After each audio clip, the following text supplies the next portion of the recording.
Hi, this is Kirk Bennett from IHOP in Kansas City. I want to talk about meditation in the scripture. Why should we meditate on the Bible?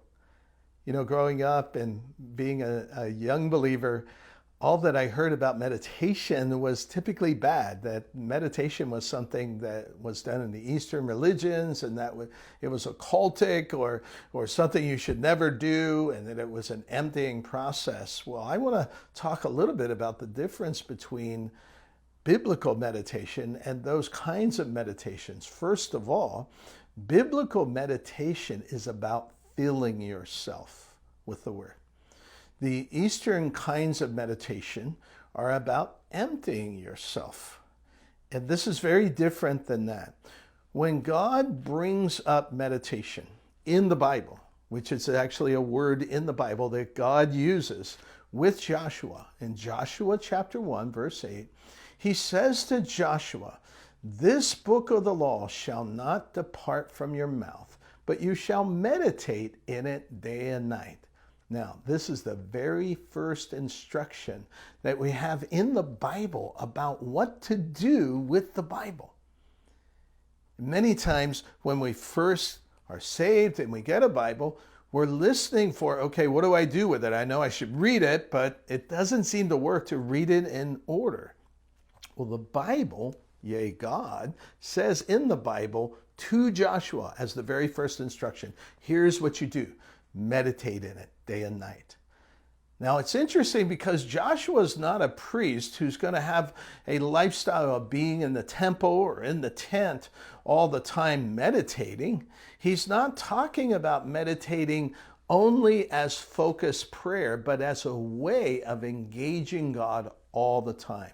In fact, he says, Joshua, this is how you're going to prosper in life. I have found that you can meditate day and night, regardless of what you're doing, because it's so simple. You know, we make things so complicated and hard, and 12-part teaching series and all of this.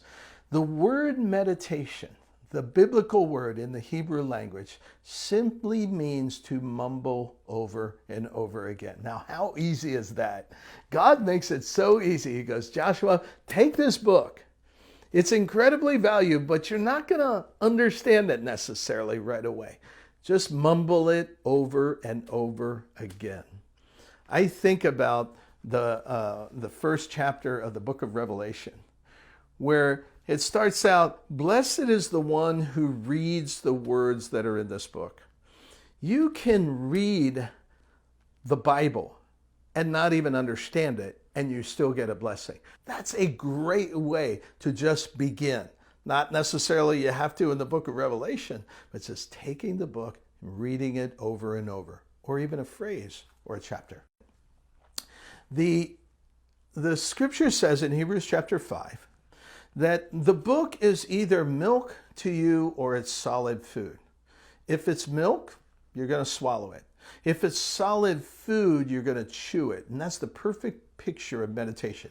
Taking one verse or one chapter or even one phrase out of a verse and just chewing it over and over again. Throughout the scripture, the regular instruction is to meditate day and night. I want to finish with this. Psalm chapter 1, verse 2. This book of Psalms is the favorite book in the entire Bible. If you poll the people who are the people of God, you'll find that they're quoting the Psalms and love the Psalms. It's their go-to book. And I think that's intentional by the Lord. What's interesting about the book is the Psalms are all songs.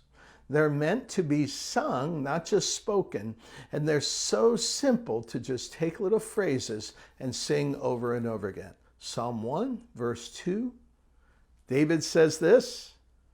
He says, "Blessed is the one who walks not in the counsel of the wicked, or stand in the path of sinners, or sits in the seat of scoffers, but his delight is in the law of the Lord. And in this law he meditates day and night." Get into it. It's what the book says to do with the book. And as you begin to do it, you'll find it so easy, and your life will be full of encounters, interchanges with God all day and every day. God bless you, and I want to encourage you, dive into meditation.